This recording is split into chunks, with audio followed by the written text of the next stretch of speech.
is vir Israel. Juig oor sy redding en bevryding. Juig almal op die aarde saam. Eer hom met sang en begeleiding. Speel op die lier en prys sy naam. Blaas die trompet en blaas die horing en sing 'n lied tot God se eer. Wees vrolik, jubel voor die koning.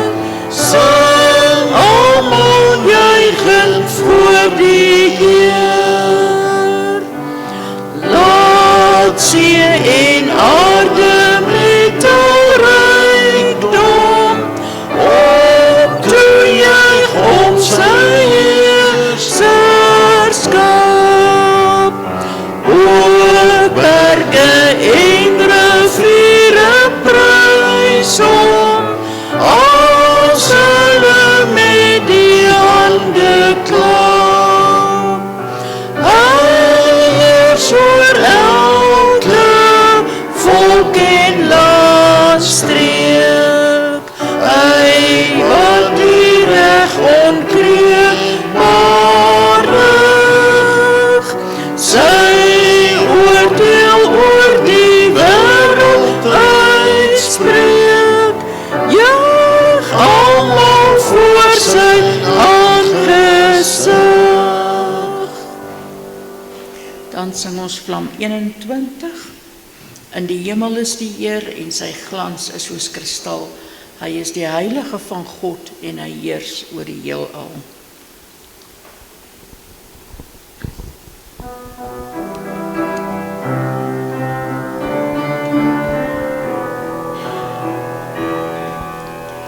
In die hemel is die Heer en sy glans is soos kristal. Hy is die heilige van God en hy heers oor die heelal. Daar is mag in sy woord, soos die water stry sy stem, soos die son op die see se blou, so die rykdom van sy troon. En aan U is die mag en die heerlikheid en krag, en aan U is die eer en die lof wat U regeer. Miljoene in gereedheid is die engele om sy troon, verbuisterend sy sieraad en die weelde van sy kroon. Daar is mag in sy woord, soos die water stry sy stem, soos die son op die see se blou, so die rykdom van sy troon. En aan U is die mag en die heerlikheid en krag, en aan U is die lof en die hoop wat U regeer. Driemaal heilig is die Heer, hy wat was en is en kom. Hy is die Alpha en Omega, almagtig en verhewe. Daar is mag in sy woord, soos die water stry sy stem, soos die son op die see se blou, so die rykdom van sy troon. En aan U is die mag en die heerlikheid en krag, en aan U is die eer en die lof wat U regeer.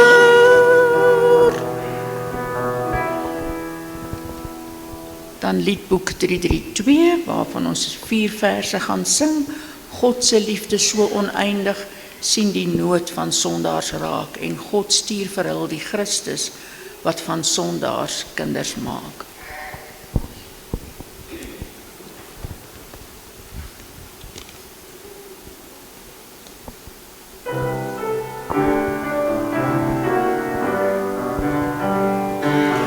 God se liefde is so oneindig, sien die nood van sondaars raak. En God stuur vir al die Christus, wat van sondaars kinders maak. Jesus wys ons hoe sy liefde, liefdeloosheid kan oordek, en in harde mense harte, deernis en geloof kan wek. Heer, ons leef steeds soveel kere, om die liefde ons nie raak, en vergeet van al die goedheid, wat van ons die kinders maak. Tot die Heere klink ons lofsang, oor die liefde wil ons sing, en ons wil die liefdesboodskap oor die aarde uit laat kring. Dan gaan ons voorsang afsluit met lied 266, die Onse Vader.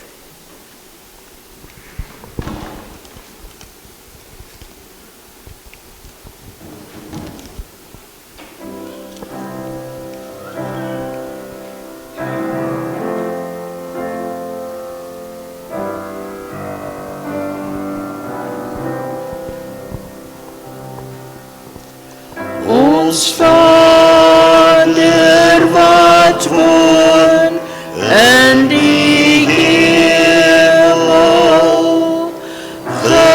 geheilig sy naam. Laat die ryk kom, die wil geskied, soos in die hemel, so op die aarde. Gee ons vandag ons dagse brood, en vergeef ons al ons skulde, net soos ons vergewe die wat teen ons sondig.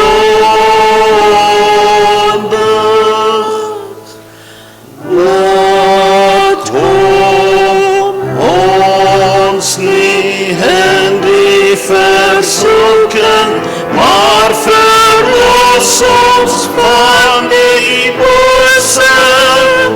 Want is die ryk en die sterkte en die Heere, vir ewig en ewig. Amen.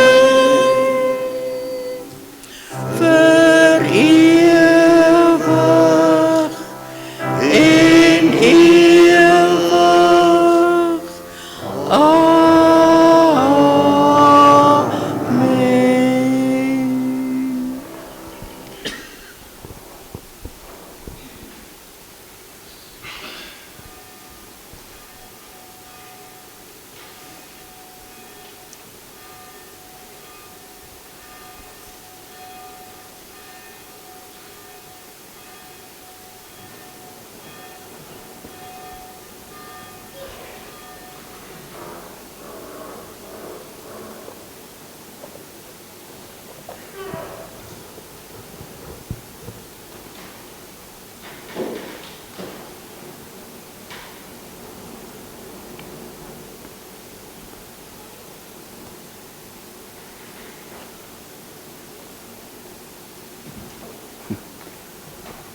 Hartlike goeiemôre aan elkeen wat vanoggend ook so in die huis van die Here bymekaar gekom het. Ek wil hê daar waar ons sit, kom ons draai na mekaar toe en kom ons groet mekaar in die wonderlike naam van ons Here en ons Koning Jesus Christus.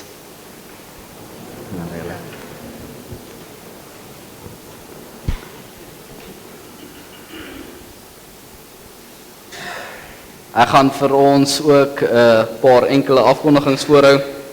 Vandag 'n baie besondere diens wat ons ook het. Ek hoop julle het by die deure iets nuuts gesien toe julle ingekom het.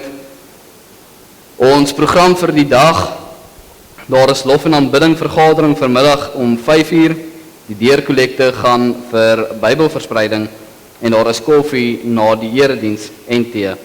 Program vir die week, Dinsdag Montani 9:00 en Bybelstudie vir mans en vroue om 10:00. Lief en leed, ons sjokolade gaan vandag aan Letty Hatting en Arthur Paulsen. Dan simpatie en voorbinding, kontak asseblief vir my of vir Tannie Ellie by die kerkkantoor, indien julle weet van enige hospitalisasie, sterfte of siekte. Dink asseblief in u gebede aan Tannie Frida Willemse en Louis van Rooyen wat geopereer is en almal wat siek is by die huis. Baie geluk aan Frank van Heerden wat die hoofseun van Wesselmarie is en Kaula Beskagni wat die onderhoofseun van Wesselmarie is. Hospitaal Tannie Frida Fourie gaan Dinsdag in, as ek dit reg het. Tannie Frida Dinsdag, baie sterk daarso. En Rudolf van Breda, dis klein Rudolfie, wat ook in die hospitaal is. Ons vra voorbidding daarso. En ons dink ook aan Benny Kroukamp, sy broer wat oorlede is. Datums om te onthou, Kersangdiens met François en Elisabeth Fourie, 20 November 2022, dis 'n oggenddiens. Kersangdiens by Oosgemeente vind plaas die 27 November om 6:00 die aand. Bybelverspreiding staan tans op 16.370. Ons mikpunt is 17.765. Hierdie dan ook die laaste Sondag wat ons opneem vir daardie bedrag. Gebed vir Bybels. Geseënde Here, U het die Heilige Skrif laat opteken om ons te onderrig. Help ons om dit te hoor, te lees, te onderskei, te leer en in te neem, sodat ons deur geduld en met die troos van U heilige woord die hoop op die ewige lewe mag omhels en altyd vashou. Die hoop wat U ons skenk, het in ons Verlosser, Jesus Christus, wat leef en met die Heilige Gees, een God, nou en vir altyd. Amen. Kom ons sit so en dan sing ons ook saam liedboek 284, Laat Heer U vrede deur my vloei.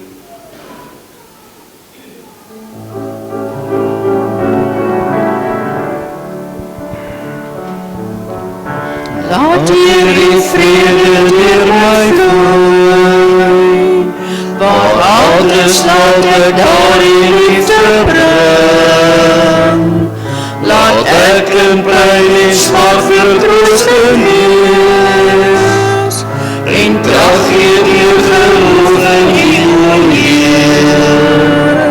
O Heer, help my om afgesond te leef, om ander oor as myself te haal, ja, om lief te hê, ander bo myself, en ook eerlik te gee as te verhoog. Laat Heer U vrede deur my vloei, en laat ek hoop gee waar daar twyfel is. Ek wil die dag in duisternis sal skyn, laat ware vrede altyd uit my straal.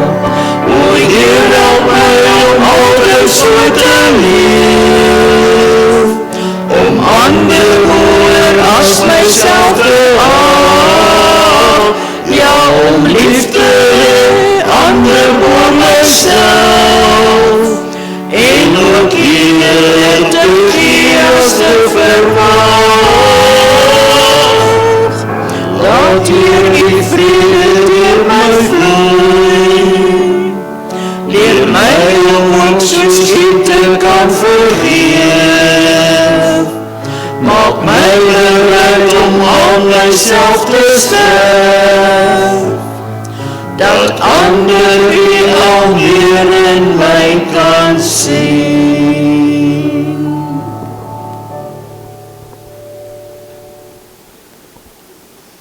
Moenie bang wees nie, ek is by jou.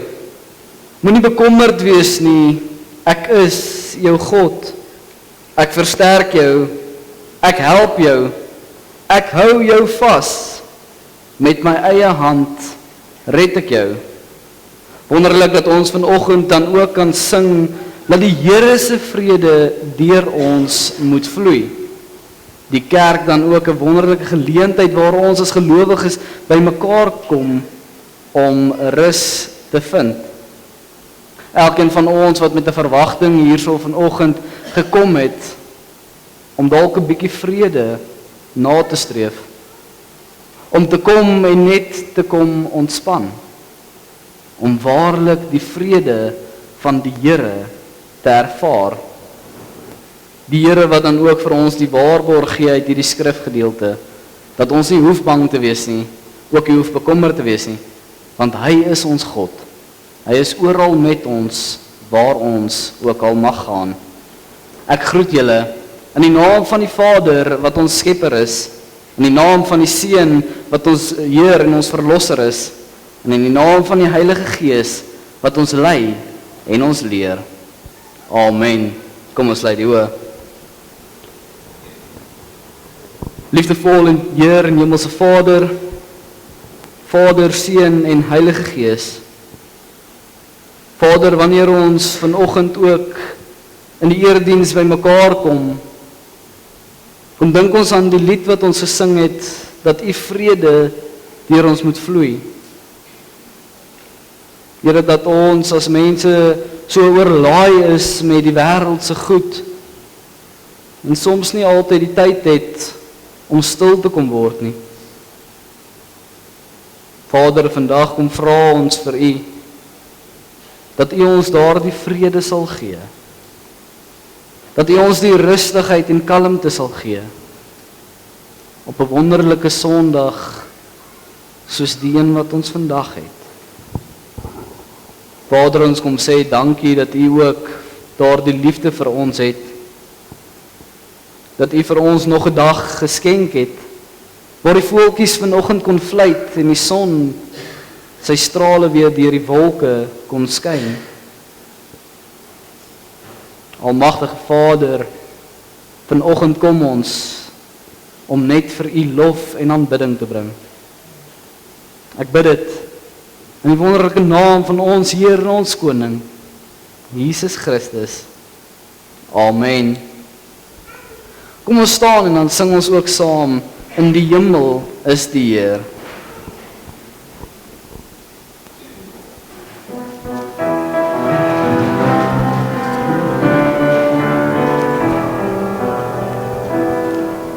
In die hemel is die Heer en sy glans is soos kristal. Hy is die Heilige van God en hy heers oor die heelal. Daar is mag in sy woord, soos die waters kruis sy stem, soos die son op die see se blou, so die rykdom van sy troon. En aan U is die mag en die heerlikheid en krag, en aan U is die eer en die lof, want U regeer. Miljoene in gereedheid is die engele om sy troon, verbuistering sy sieraad en die weelde van sy kroon. Daar is mag in sy woord, soos die waters kruis sy stem, soos die son op die see se blou, so die rykdom van sy troon. En aan U is die mag en die heerlikheid en krag, en aan U is die eer en die lof, want U regeer. Driemaal heilig is die Heer, hy wat was en is en kom, hy is die Alfa en Omega, almagtig en verheerlik. Daar is maak in sy woord, soos die waters rus sy stem, soos die son op die see se blou, so die rykdom van sy troon. En aan is die mag, en die heerlijkheid en krag, en aan is die eer, en die lof wat u regeer.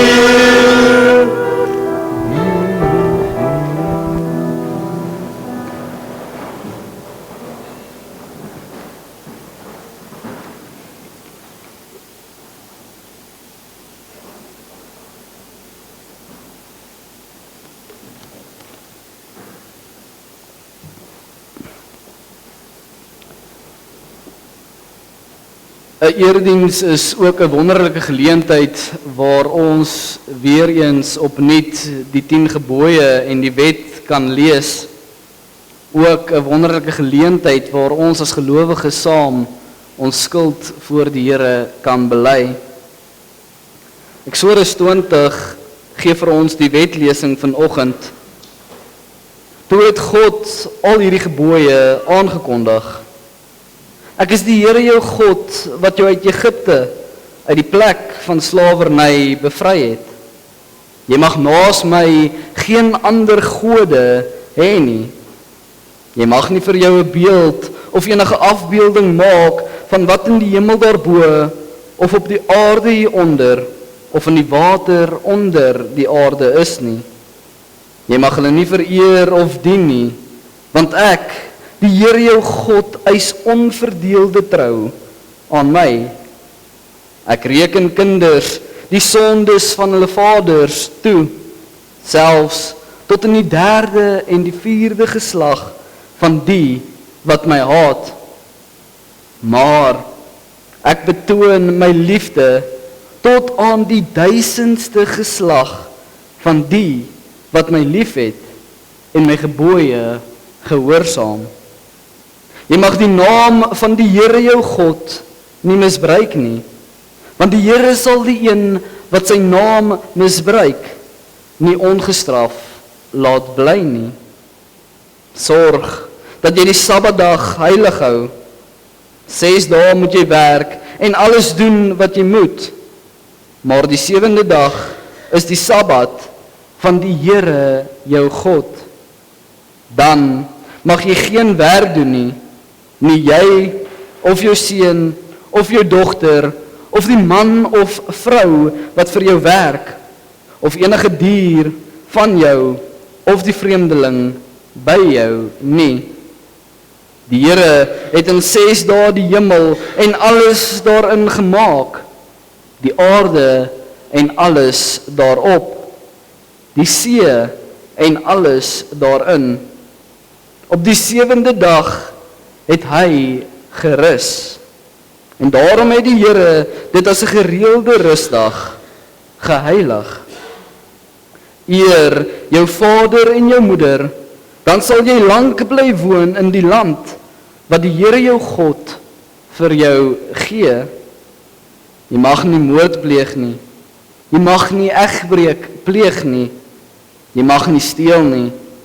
Jy mag nie vals getuienis teen 'n ander gee nie. Jy mag nie iemand anders sy huis begeer nie. Jy mag nie sy vrou begeer nie. Ook nie 'n slaaf of slaafin, 'n bees of 'n donkie of enigiets anders wat aan hom behoort nie.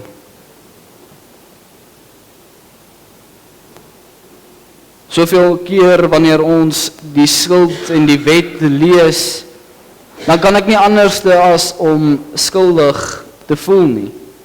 Elke keer wanneer ek die wet lees, dan weet ek dat dit 'n voorskrif is wat die Here al daai tyd vir Moses gegee het.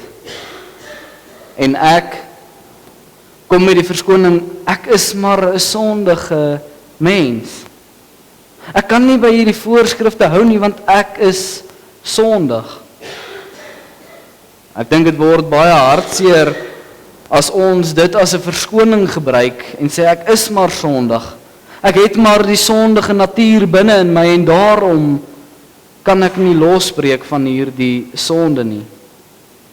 maar God, wat ook die wet vir ons gegee het en geopenbaar het, en aan Moses bekend gemaak het, is die enigste een wat ons daarin kan help, om volkome gehoorsaam te wees aan die wet. Daarby ook, wanneer ons die wet hoor, weet ons dat ons nie altyd daaraan getrou is nie. Ek self dink by myself, wanneer ek kwaad is vir mense of werklik hierdie haat binne in my het, dan het ek net sowel hulle doodgemaak. As ek dalk begeer en kyk na mense se plaas, grond, die bakkie wat hulle ry, die diere wat hulle het, dan is ek al klaar skuldig daaraan. Want ek kan dit net sowel ook steel. Ons staan baie keer skuldig voor die wet en ons dink maar dit is die kleinste fout wat ek gemaak het, so dit sal my vergewe word. Daarby ook nie 'n groot of 'n klein sonde nie, maar iets wat ons voor die Here kan neerlê. Die mooiste van alles is wanneer ons as gemeente bymekaar kom en ons skuld bely, dan is dit nie om te wys hoe swak en nietig ons is nie, want dit weet ons al reeds. Maar dit is om 'n verskoning te kom vra vir die Here. En hy wat dan vir ons hierdie waarborg gee, maar hy het die straf reeds op hom geneem. Ons as gelowiges het nog steeds die opdrag om daardie oortredinge voor hom neer te gaan lê. As skuldbelydenis het ek vanoggend besluit om iets anders te doen en 'n liedjie te sing, Vlam 12. Ek weet nie of ons hom voorberei het en die voorsangers voor gaan staan en hom sing nie. As julle dit kan doen, sal ons dit waardeer. Maar ons as gemeente kan sit en luister na die woorde van Vlam 12 wat meer as ooit die skuld wat Christus dan ook op hom gedra het. Julle kan dit stil doen of as julle wil saam sing, as julle meer as welkom, maar dit doen ons dan ook as 'n skuldbelydenis vanoggend.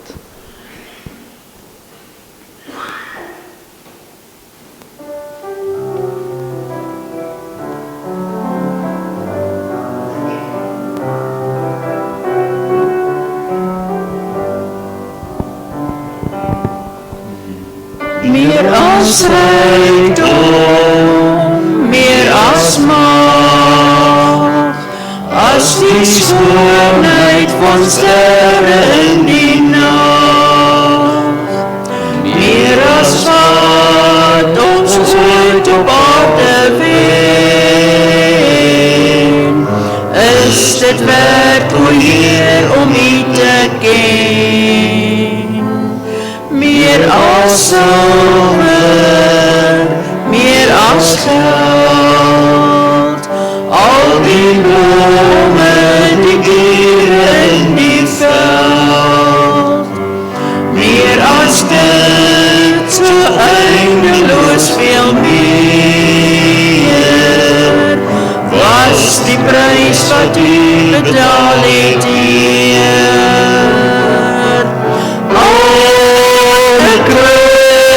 En de groot van steen, in leer en stuk, verworpen in die paneel.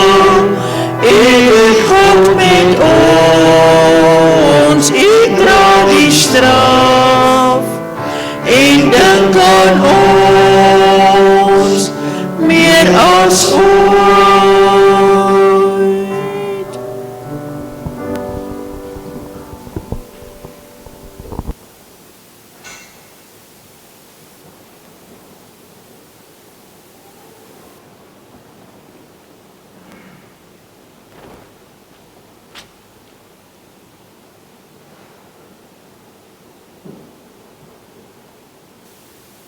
Ook 'n pragtige liedjie wat my soms laat dink oor die prys wat Christus waarlik betaal het aan die kruis.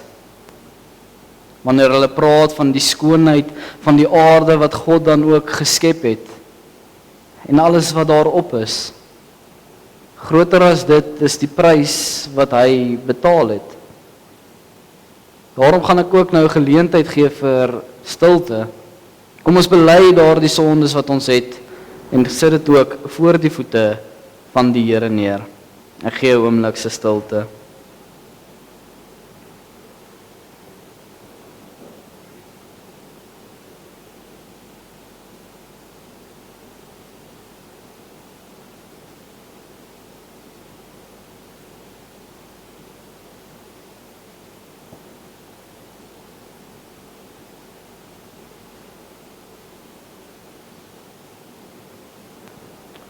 Amen.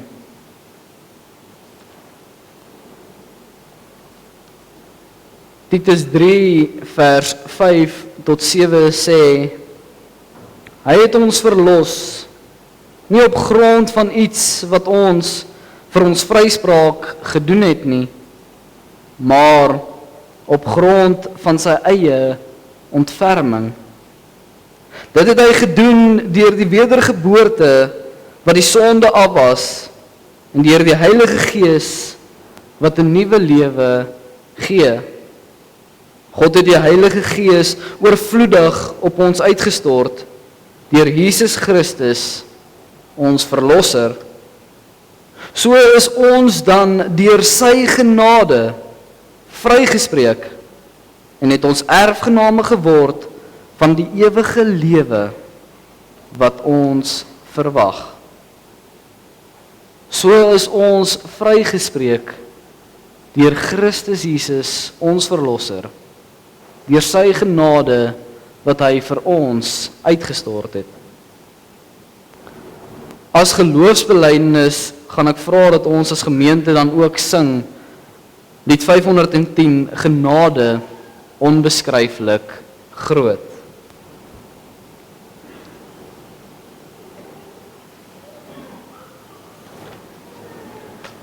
Julle kan bly sit terwyl ons dit ook sing.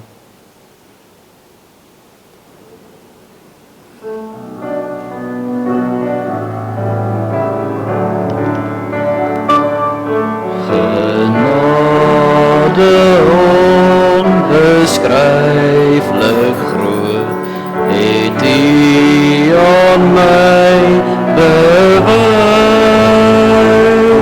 verlore seun, 'n wegloopkind, weer in die Vaderhuis. Ek is die naam van kind nie werd, wou self my sake reël, my lewe kanse, tyd en geld is nutteloos verspil. Maar U sien ver, oneindig ver, U sien my hongerdol, nog voordat ek kon skuld bely, druk U my aan die bors. Genade onbeskryflik groot, daar's fees ek is weer thuis. U seun bring my verlore mens weer in die Vaderhuis.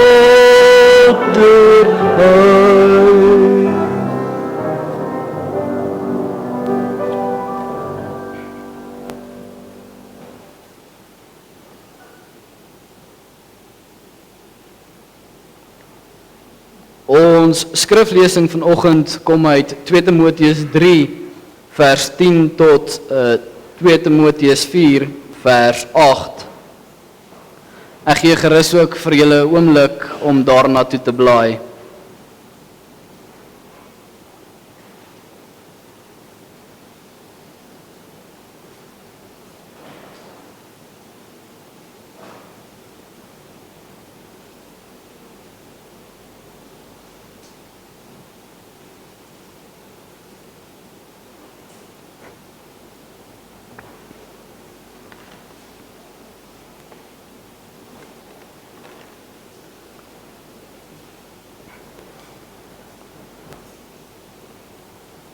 Maar voordat ons ook saam lees, kom ons sluit ons oë.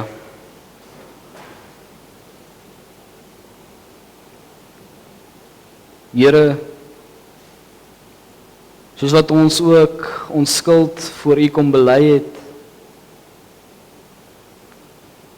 en in Titus ook gelees het van hierdie genade wat ons verlos uit U hand uit. U wat ons bely ons verlosser is. Hoe anders kan ons nie vanoggend as om te kom sing genade onbeskryflik groot. Daarby ook, Vader, kan ons sê U liefde onbeskryflik groot. Die genade waarvan ons sing, Here, is iets wat ons nie altyd besin nie. Iets wat nie altyd vir ons sin maak nie. Maar waarlik, wanneer ons vanoggend sing dat dit onbeskryflik is dit juis wat U genade vir ons is. So groot en ons kan dit sien, Vader, maar tog nie altyd beskryf nie. Vanoggend is dit weer genade, Here, dat ons hier by mekaar gekom het. Dit is genade, Here, dat wanneer ons in U woord lees, in Johannes, dat in die begin was die woord, en die woord was by God, en die woord was self God. Dat U Christus, wat die woord is, en die woord vir ons gebring het en geopenbaar het, die genade vir ons skenk, om U woord te kan lees. Dat het genade is dat ons in 'n land is waar ons U woord openbaarlik mag lees, waar ons geloof vrylik mag uitleef.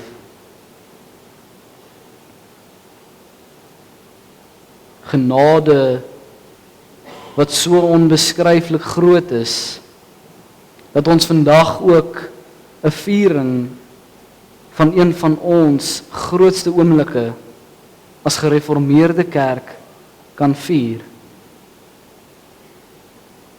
Wanneer ons U woord oopbreek, Here, weet ons dat dit die leiding vir ons pad is.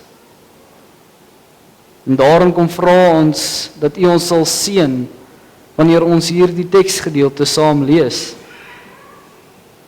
Seën my ook, Here, dat ek nie deur my eie woorde sal praat nie, maar deur die leiding van die Heilige Gees. Open ons oë en open ons harte, om dan ook ontvanklik te wees vir hierdie boodskap, om dit te gaan verkondig aan die mense daar buite. Lei ons ook so daarin, Here, dat ons nie net hierdie boodskap gaan verkondig aan mense daar buite nie, maar dat ons dit sal begin uitleef. Dat ons dit ook ter harte sal neem en ons eie maak. Ek bid U seën toe op die gedeelte wat ons nou gaan lees. Ek bid dit in die naam bo alle name, in die naam van ons Heer en ons Koning, Jesus Christus. Amen. 2 Timoteus 3 vanaf vers 10. Maar jy het my nagevolg in leer, lewenswandel en lewensdoel, in geloof, geduld, liefde en volharding, in vervolging en ontbering, soos my te beurt geval het in Antiochië, Iconium en Lystra. Watter vervolging moes ek nie alles verduur nie, maar die Here het my uit almal gered. Almal wat in Christus Jesus toegewy aan God wil lewe, sal ook vervolg word. Maar goddelose mense en bedrieërs sal voortgaan van kwaad tot erger. Hulle mislei ander en word self mislei. Vers 14. Maar jy, bly by wat jy geleer het en wat jy vas glo. Jy weet tog wie jou leermeester was en jy ken van kleins af die heilige skrif. Dit kan jou die kennis bybring wat tot verlossing lei deur die geloof in Christus Jesus. Die hele skrif is deur God geïnspireer en die groot waarde om in die waarheid te onderrig, dwaling te bestry, verkeerdhede reg te stel en 'n regte lewenswyse te kweek, sodat die man wat in diens van God staan, volkome voorberei en toegerus sal wees vir elke goeie werk. Ek beveel jou voor God en voor Christus Jesus, wat die lewendes en die dooies sal oordeel. Ek beveel jou met die oog op sy koms en sy koningskap. Verkondig die woord, hou daarmee vol, tydig en ontydig. Weerlê, bestraf, bemoedig deur met alle geduld onderrig te gee. Want daar sal 'n tyd kom wanneer die mense die gesonde leer nie meer sal verdra nie. Hulle sal hulle eie begeertes volg en hulle leermeester bymekaar maak wat net sal sê wat hulle graag wil hoor. Hulle sal die waarheid nie wil hoor nie en tot verdegsels wend. Maar bly jy in alle omstandighede nugter, verdra lyding, doen jou werk as verkondiger van die evangelie, voer al die pligte van jou bediening uit. Wat my betref, ek word alreeds as drankoffer uitgegiet. Die tyd van my dood is voor die deur. Ek het die goeie wedloop afgelê. Ek het die wenstreep bereik. Ek het die oorwinnaarskroon vir my, die lewe by God. Op die dag dat hy weer kom, sal die Here, die regverdige regter, dit vir my gee. En nie net vir my nie, maar ook vir almal wat met verlange uitsien na sy koms. Tot sover.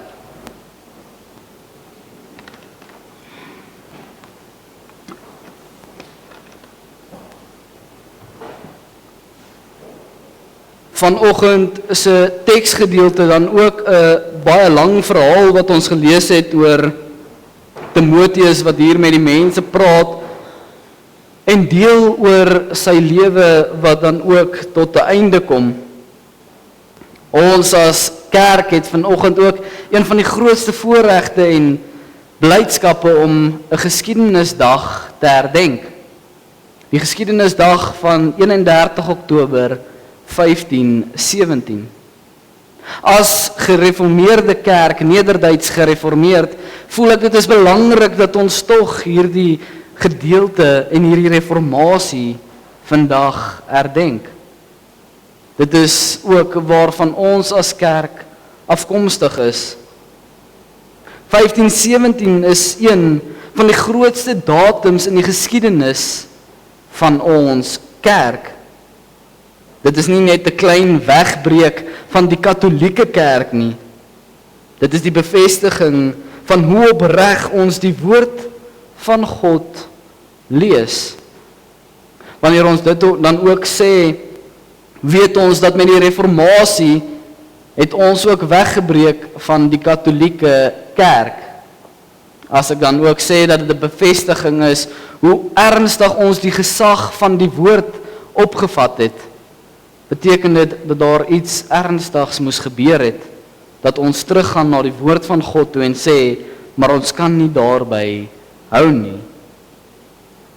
Daarteen was die reformatie van die 16de eeu in Europa Die herontdekking van die woord van God. Ek dink dit word 'n bekommernis as ons daardie woord gebruik, dat dit 'n herontdekking is van die woord van God. By die universiteit het ons altyd gesê, ons is so besig met die dinge van God, dat ons die God agter die dinge vergeet. Ons is so besig met die werk van God, dat ons die God agter die werk vergeet. In daardie tyd in die Katolieke Kerk is baie skuldig daaraan, ek dink selfs tot vandag toe, dat die gesag van die woord waarlik nie so 'n groot impak het, soos wat ons dit noodsaaklik ag nie. Ek is ook nie een wat vanoggend gaan kom om enige kerk uit te haal of te sê dit is verkeerd of dit nie. Maar tog is ons as verkondigers van die woord verantwoordelik om die woord op 'n suiwer manier te verkondig. En wanneer ons die woord op 'n suiwer manier verkondig, beteken dit dat ons ook by die woord van God moet hou. Dat ons volgens die woord van God moet lewe. Dit dan waar vir ons as gelowiges, maar groter waar vir ons as kerk. Toe die kerk van destyds die woord verloor het hulle die altaar ook met die preekstoel vervang. Is daar geglo dat die genade direk deur sakramente uitgegiet word. Dit ontstel my verskriklik baie, en daarom moet ek ook net sê, as ons praat van die sakramente, ons as gereformeerde kerk, wat net 2 sakramente het, die Katolieke wat baie meer as ons het, wat hulle geglo het, dat genade deur 'n sakrament uitgegiet kan word. Daarby ook, soos wat julle vanoggend sien, die nagmaalsbeker wat hier staan en die doopvond wat hier staan, as sakramente. Dan bevraagteken ons onsself en dink by onsself, kan dit waarlik so wees? Dat wanneer die water gegiet word by 'n doop, die genade uitgestort word? Kan dit waarlik so wees dat wanneer ons die vrug van die druiwestok gebruik, ons genade ontvang? Wanneer ons die brood breek en die brood saam neem, kan dit wees dat genade daardeur uitgestort word? Wonderlik vanoggend in ons geloofsbelydenis en die genade verkondiging sê ons, maar ons is gered uit genade deur Jesus Christus wat ons verlos het. Daarna sing ons 'n liedjie, 'n wonderlike liedjie wat sê genade onbeskryflik groot. Ons praat in groepe en sê, kan ons waarlik die Here se genade verstaan?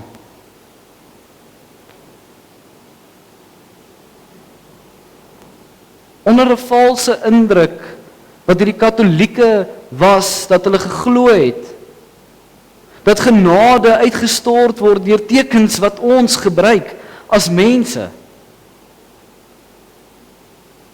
Genade wat ons vanoggend ook verkondig het, wat van God af kom.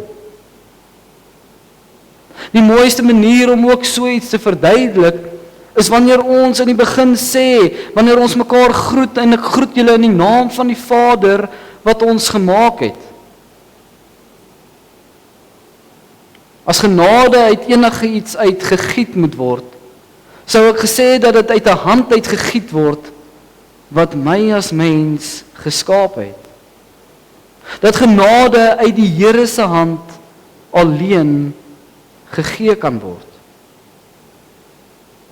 As ons van hierdie genade praat, wat God dan ook aan ons skenk, bevestig ons en ons bely dit, en dit staan in die skrif, dat hierdie genade 'n gawe is van die Here. 'n Gawe wat ons dan ook kan sê, genade is eintlik 'n geskenk van die Here af. As voorbeeld verduidelik ek genade as die volgende. As ons as kinders geskenke ontvang by ons ouma of ons oupa, of ons ma of ons pa, boetie en of sussie, of selfs 'n geskenk ontvang van ons kind af, dan maak dit ons tog in 'n manier dankbaar, opgewonde, en ons besef, daai persoon is eintlik lief vir my, dat hulle iets vir my gegee het. Maar as my ma of my pa vir my 'n geskenk gee, en hulle sê, jy moet R10 vir hierdie geskenk betaal, gaan ek eerstens vir hulle sê, ek soek dit nie meer nie. Want dan is dit nie meer 'n geskenk nie. As my ma of my pa vir my sê, hier is vir jou 'n geskenk, maar jy moet 50 sent vir hierdie geskenk betaal, dan soek ek dit nie meer nie. Want dan kan daardie geskenk wat hulle gegee het nie meer geklassifiseer word as 'n geskenk nie, want ek moes iets gegee het daarvoor. As ons sê dat die Here se genade 'n geskenk is en 'n gawe is, en dit verkondig uit die woord van God uit, dan is daar niks wat ek as mens kan doen om hierdie genade te ontvang nie. Dit kom van God af. Ek kan my nie laat doop om die genade van die Here te ontvang nie. Ek kan ook nie die nagmaal gebruik om die genade van die Here te ontvang nie. Hy alleen wat hierdie genade vir ons skenk. Verder sê ons dat die herontdekking van die gesag van die woord het die menslike gesag van die paus met al sy hiërargiese strukture in die kerk omvergewerp. Wanneer ons dit sê, die Katolieke, en ons weet dit, ons sien dit tot vandag toe, is die paus een van die belangrikste figure in die kerk. Daarby wil ek eintlik 'n smeeking maak, asseblief moet nooit dink dat ek die belangrikste persoon van hierdie kerk is nie. Hulle het onder daardie valse indruk gelewe dat die paus waarlik high and mighty is, soos die Engelse sê. Saam met die paus wat dan ook hoor is, het hulle baie groot agting op hulle dominees, wat dan ook hulle vaders genoem word. Die skuld word voor die Vader bely, en die Vader het die reg om te sê, jou sondes is jou vergewe. Ek as dominee het nie die reg om vir julle te sê, julle sonde is julle vergewe nie. En julle hoef dit nie voor my te kom bely vanoggend en sê, ek is skuldig, ek het hierdie en hierdie verkeerd gedoen nie. Ons het een van die mooiste beginsels vanoggend toegepas, waar ons hierdie skuld voor Christus se voete gaan neerlê het. Wanneer hulle dit dan ook doen in die Katolieke kerk, sien hulle die paus as die middelaar tussen Christus en die mens. Die paus is die middelaar tussen Christus en mens. Ons verkondig, en Johannes 14 is een van die mooiste gedeeltes wat ek kan gebruik om dit te beskryf. Ons verkondig dit in Johannes 14, sê dit ook, ek is die weg en die waarheid en die lewe, niemand kom by die Vader, behalwe deur my nie. Niemand kom by die Vader, behalwe deur Christus nie. God, wat dan vir ons ook so lief gehad het, wat gesien het dat hierdie skeiding, hierdie sonde 'n skeiding tussen hom en sy mense gemaak het, stuur sy seun om vir ons in te kom tree, om daardie skuld op hom te neem. En hy word dan die middelaar tussen ons en God. Christus self is die middelaar tussen ons en God.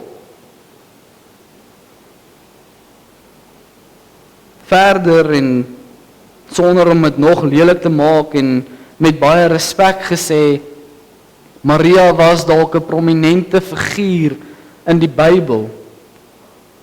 Jesus se moeder was waarlik 'n baie goeie figuur in die Bybel. Maar ons hoef nie deur haar te bid om by Christus uit te kom nie. Ek sien nêrens in die Bybel waar dit staan dat jy eers deur Maria moet bid sodat jy by Christus kan uitkom nie. Ek bid, en soos wat ons gebid het, bid ons direk teenoor Christus. Christus, wat dan ook deur die skrif vir ons aankondig, wat vir ons intree by die Vader. Wat ons hemelse parakleet is.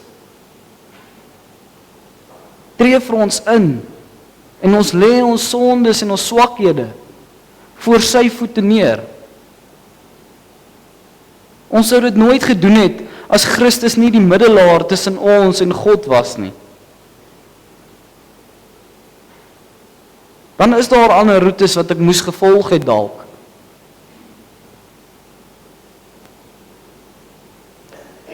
Die reformatie was nie soos die Renaissance of humanisme 'n elite beweging nie. Maar het veral na Martin Luther se optrede in Wittenberg op 31 Oktober 1517 en daarna die gewone volk meegeneem. Dit was nie hierdie groot beweging wat plaasgevind het nie, maar een man. En ek sê dit en ek getuig dit, ek dink 2 Timoteus is eintlik geskryf klaar vir die reformatie.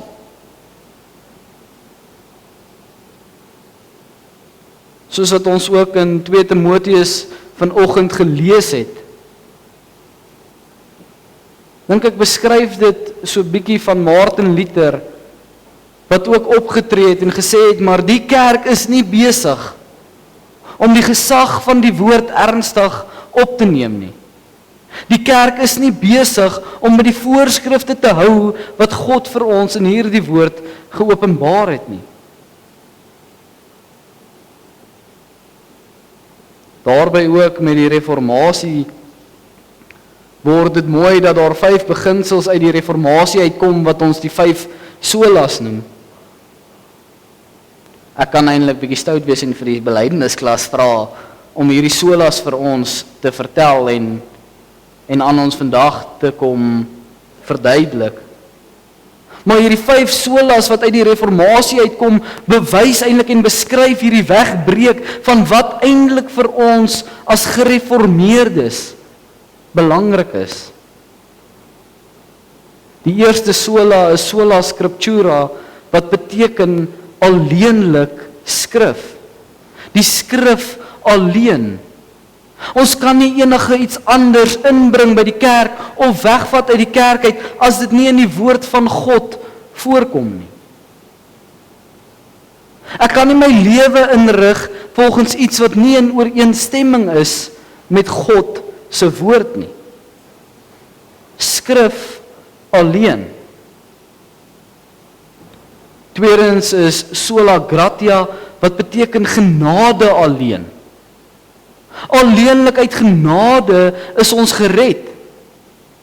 Nie deur enigiemand anders nie. Soos wat ons ook gesing het, genade onbeskryflik groot. Hierdie genade wat God vir ons gee. Ons sê dit soveel keer vir mekaar en bely dit. Dit is deel van ons reformatie. Om te weet dat dit genade alleen is. Saam met genade alleen waardeur ons gered word, hierdie gawe wat God vir ons gee, kom sola fidei, wat beteken geloof alleen. Ek word deur geloof alleen gered. Efesiërs 2 vers 8, wat sekerlik een van die mooiste verse is, wat hierdie beginsel vir ons beskryf. Julle is inderdaad uit genade gered deur die geloof in Christus Jesus. Geloof alleen in Christus Jesus wat my gaan red, nie in 'n persoon wat hier voor staan en iets sê nie. Nie deur 'n persoon wat vir my sê dat my sondes my vergewe is nie.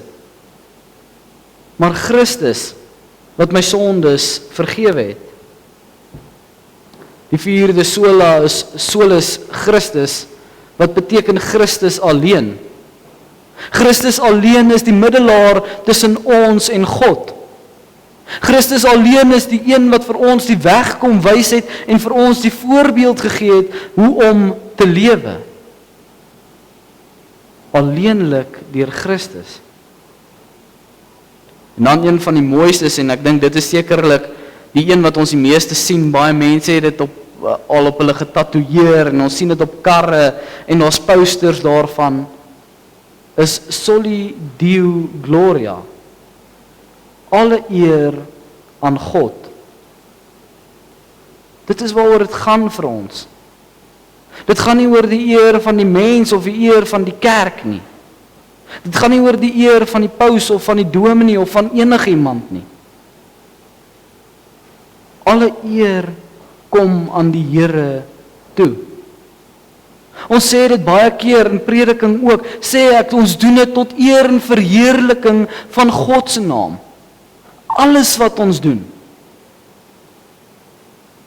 Selfs die eenvoudigste voorbeeld wat ek vir julle kan gee, is wanneer ons eet. Wat doen ons voor ons eet? Ons bid. Ons gee vir God die eer, dat hy die voorreg vir ons gegee het om hierdie kos op ons tafel te hê. Of ek nou by die werk is, by die kerk is of buite. Alle eer kom altyd toe aan die Here. Dit is iets wat vir Martin Luther ook baie belangrik was om te verkondig aan hierdie mense. Soos wat julle ook by die deure gesien het, sal julle 'n foto sien van 'n man wat die goed kap teen die deure. Hy het 95 teses geskryf. 95 goed wat nie ooreengestem het met die woord van God nie. Hoe hy dan ook die reformatie begin het. En as ons sê Soli Deo Gloria, kom ons nie vanoggend as Nederduits gereformeerde kerk en sê dankie Martin Luther vir wat jy gedoen het nie. Dankie Johannes Calvin vir wat jy gedoen het nie. Maar dankie God dat U vir ons kom openbaar het dat die kerk die woord van God die belangrikste moet ag. Dankie dat U die leiding gegee het vir 'n persoon soos Martin Luther. Om te sê hierdie goed wat gedoen word in die kerk is nie reg nie. Een van die dominees sê dat die 5 solas is nie iets wat ons as kerk dalk gewoond is aan nie, of ons het nog nooit daarvan gehoor nie, die Latyn veral nie, maar ons hoor dit in prediking, ons hoor dit in gesprekke wat ons met mekaar het. En hy sê die 5 solas is dan eintlik maar net 'n geskiedenisteken. Hy beskryf dit so mooi, hy sê dit is 'n museumstuk wat in 'n museum is. As ons op 'n Sondag soos vandag kom, dan dink ons maar net terug aan die reformatie en Martin Luther wat hy gedoen het, en dan dink ons aan hierdie 5 solas. Soos 'n stuk in 'n museum waartoe ons gaan as ons net daartoe wil gaan om te gaan kyk wat gaan aan, wat het gebeur. Wat se geskiedenis is daar wat plaasgevind het. Maar hy sê dit is nie hoe dit veronderstel is om te wees nie. Die solas is iets wat deel moet vorm as ons as gereformeerde kerk. Ons preek dit. Ons leef dit, genade en geloof alleen. In Christus alleen. Die woord van God wat ons belangrik ag, waarby ons in elk geval hierdie voorskrifte kry wat die Here vir ons gee. En daardeur gee ons ook alle eer aan die Here. Ons teksgedeelte vanoggend betref presies dit waarop ons moet fokus. En ek lees dit graag saam met julle, vers 14. Maar jy, bly by wat jy geleer het en wat jy vasglo. Jy weet tog wie jou leermeester was. 'n eenvoudige vers wat Timoteus hierso sê, maar jy, hou by wat jy geleer het. Jy weet wie jou leermeester was. Dit is al wat gebeur het by die reformatie, is een persoon wat gehou het by wat hy geleer het. Een persoon wat weet wie Jesus Christus is en dit aan hom geopenbaar is deur die woord van God. Daarby 'n hele beweging van die hervormde kerk, die gereformeerde kerk en die Nederduits gereformeerde kerk. Ons wat ook weggebreek het van die Katolieke kerk. Ons kan verder gaan en sê die fokus moet dan eintlik in hoofstuk 4 op vers 2 wees, wat sê, verkondig die woord, hou daarmee vol, tydig en ontydig, in goeie en in slegte tye, weerlê, bestraf, bemoedig, deur met alle geduld onderrig te gee. En dan is dit een van die mooiste stukke wat kom in vers 3, want daar sal 'n tyd kom wanneer die mense die gesonde leer nie meer sal verdra nie. Hulle sal hulle eie begeertes volg en vir hulle leermeesters bymekaar maak wat net sal sê wat hulle graag wil hoor. Soos ek reeds gesê het, dit is asof 2 Timoteus waarlik geskryf is vir Martin Luther wat gehou het by die voorskrifte van die Here. Want dan gesien het hulle is nie meer besig met die gesonde leer van die Here nie. En daarby ook 'n verandering gebring het. 2 Timoteus verkondig ook hierso dat ons vervolg gaan word as ons ons lewe toewy aan die Here.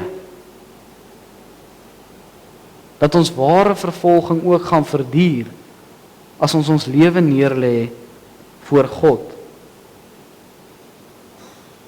Ek sal vir ons afsluit daarmee, as julle soos ek is wat waarlik nie eintlik baie lief is vir geskiedenis nie, maar tog sekere goed leer uit die geskiedenis uit. As julle niks geleer het uit die geskiedenis uit die reformatie uit nie, is daar een ding wat die reformatie vir ons vandag definitief kan leer. Dit roep ons om meer verantwoordelik met die woord van God te werk. Soos wat ons dan ook gesê het en vroeër in die preek, die herontdekking van die woord van God gekry het. Roep die reformatie tot vandag toe nog vir ons om die woord van God ernstig op te neem. Dis die heilige woord van God. Die woord waar volgens ons lewe inrig. Hoeveel te meer moet die kerk dan nie op die woord van God gesentreer wees nie. Die Latynse spreuke sê semper reformanda. En dit beteken dan ook om gedurig te reformeer. Gedurig hierdie reformatie deur te gaan, nie iets wat een keer gebeur het nie. Maar ons as kerk moet voortdurend besig wees om te kyk, is ons nog besig om die ware leer te verkondig? Of dwaal ons af? Bring ons goed in wat nie hoort nie. Mag ons ook dan daarin deur die Gees gelei word, soos wat ek oortuig is dat Martin Luther deur die Gees gelei is. Mag ons vandag dan ook daarmee gelei word om hierdie boodskap te gaan uitdra aan die wêreld daar buite. Dit is waarop ons staan, die woord van God. Bestudeer dit, leer dit en verkondig dit. Amen. Kom ons sluit ons oë.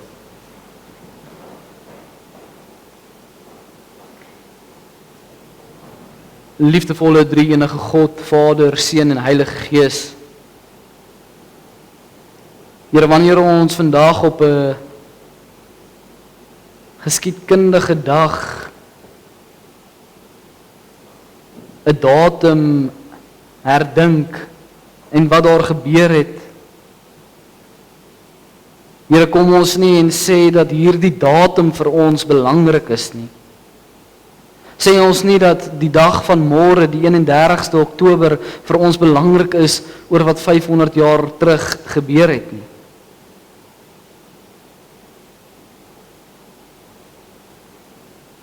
Ons kom vandag, Here, en bely en verkondig dat U vir ons so belangrik is, dat ons voortdurend erns moet maak met U skrif. Dat ons daaruit geleer is van kleintyds af en ook geleer het wie U is. Dat ons dit nie net in ons lewe sal toepas as 'n rigtingaanwyser nie, maar dan ook erns daarmee sal maak vir die kerk. U kerk waarvan U die hoof is. Geen ander mens nie, maar U alleenlik die hoof daarvan is. Al wat ons vandag ook kan kom sê is dankie, Here. Dankie vir U genade en dankie vir U leiding, dat U ons ook die pad gewys het. Mag U ons daarin lei in alles wat ons doen, dat ons altyd eer en verheerliking aan U naam sal bring. Seën ook so die verrigtinge, Vader, wat hierna gaan plaasvind, dat dit sal wees tot die uitbreiding van U koninkryk en die soeke na U wil. Ek bid dit in die naam bo alle name, in die naam wat ons straf gedra het en die een wie ons verlosser noem. In die naam van Jesus Christus alleen. Amen.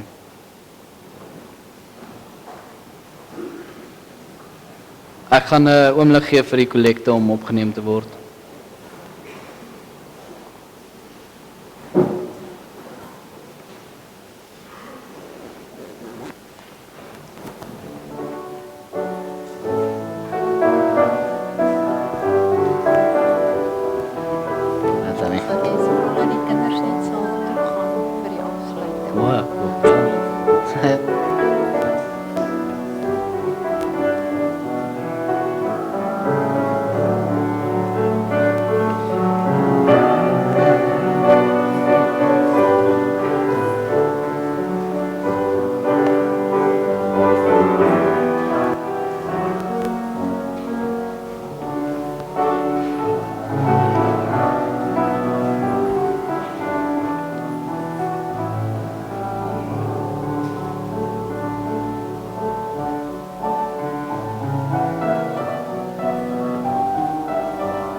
Kom ons staan en dan sing ons ook saam die oorwinningslied.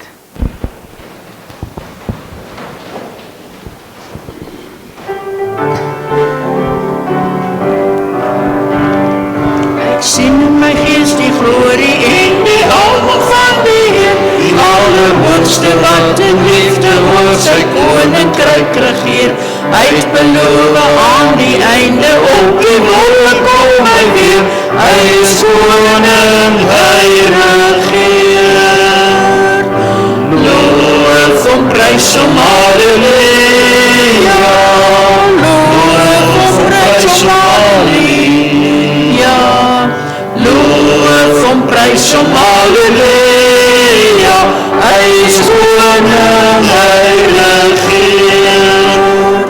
Die Here is ons vesting wat vir altyd sal bestaan. Hy beskerm elke mens wat in geloof na hom toe gaan.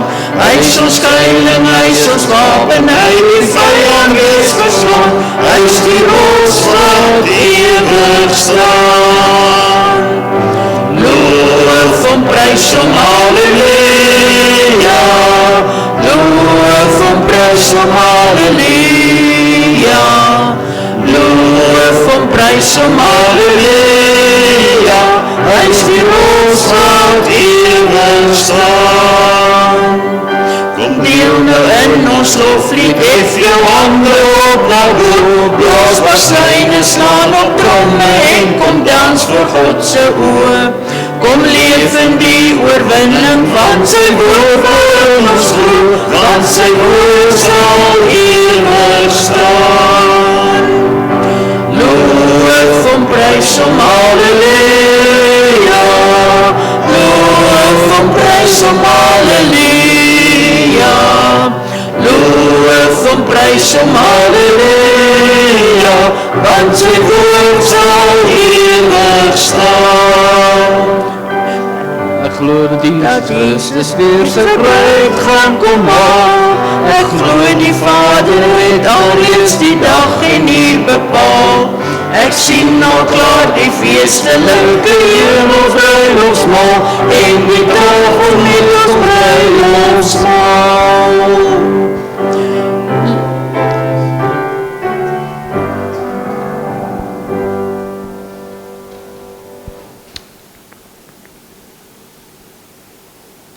Ontvang ook die seën uit Filippense 4 vers 7. En die vrede van God, wat alle verstand te bowe gaan, sal oor julle harte en gedagtes die wag hou in Christus Jesus. Amen.